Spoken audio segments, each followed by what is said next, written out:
Hallelujah. Therefore, onyankopon shall be brave. Na watwi mu nyinaa, ene afi mu nyinaa. Woni mi anantie besisa bre, onyankopon nya okese.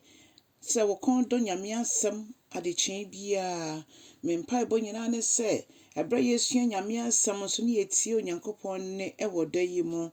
Na ankoye se eye asem ne nko a etwa se eye bompa ye ka ho na onyankopon so kasa kyerɛ ye ebribi wo ho esese ye sɔre awurade ebribi wo ho a esese ye ma nyankopon ekwan mabra ye fa na asem mu no o kasa de kyerɛ ye nyame nkronkron boa ye nsa no ndom ye akɔnɔ a ye de pɛ nyankopon mu niama ekyiri kwan na yetimi anyini wo mu na yetimi aben yiye Onyame nhyira wo ewo Jesus Christ dimo. Hallelujah.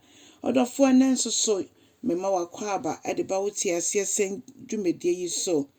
Na meka se Onyame nkronkron de yenimu kan na kyerɛkyerɛ yɛn ewo Jesus dimo. Hallelujah. Odofo ebefa ya kenkan se mefi Micah 18 brofo beka se Micah 18 tichemu baako ene mienu Micah 5, 1 and 2. Micah 5, 1 and 2.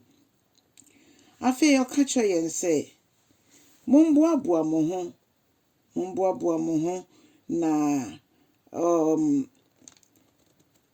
ebedum bribia yebetwa Israel hin no, Israel otemuafo no yebetwa no na yede yebeye na yade de aiprepra no edi nade ahwe no ampa yenerade Yesu Kristo ebra eba so bewudi age ye nkwa no ehwe na yede hwe no ai ano no nyina na ye nade na nipa ye na yayade no bonsam nim se na wie ye no wenya yen nanso Yesu Kristo ebefa sama ne hunu mu se de be amene wonsu ye benya fa hudie ene Yesu Kristo de ne kwa ato ho ade age yen enya afe na ye ba bewu Yesu ya wo ne dada na mmom ye kaka ye ho se so ono nka ho a de bebra ye no sabre ehu ni mfaso ebi die chinje se obro nyanye data ye didi no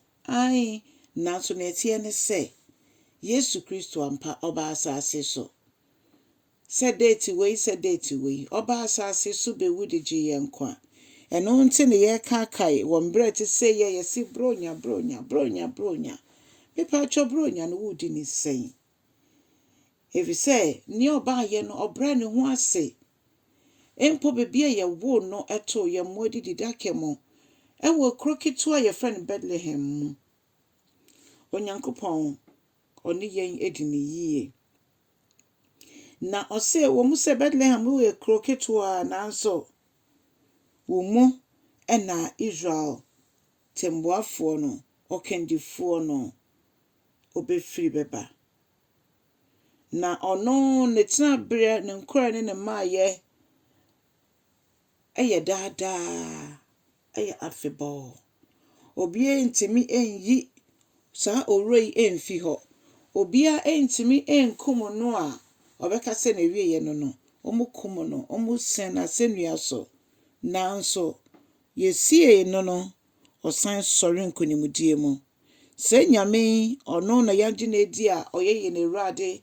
ene ye na gye nkwa Yesu Kristo odofo moma yema no kwan no nsesa yete bia dada no yete asafo mu yetie nyame asem ye kan Bible onyame nam yeso kasa so Kristo Yesu maye na obaye no ehu abaye mfaso so ye bekoso atena atibia dada num kosi se Kristo beba wetime wakame meni we ayaka meni we nkasa mekeka we hunsam ensem bebre ekoso wonyame fia enhye Kristo ni onyam odofo we ni munti na Kristo Yesu ba yo enti moma ye mbubu nnua nhye ya somo bebia no kra no wo no moma ye mpem nko ho ema ye ndane ye chima no kra no moma yɛnante sɛ agyidifoɔ.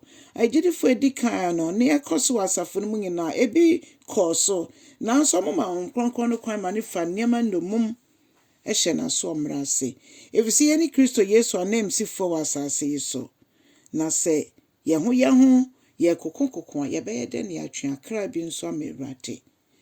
Obi hwɛ w'anamontuo na ɔde aba Kristo nkyɛn. Nti moma yɛne mu kasa, yɛne yɛ body language mpo.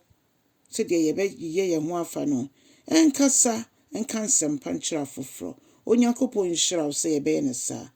Amen.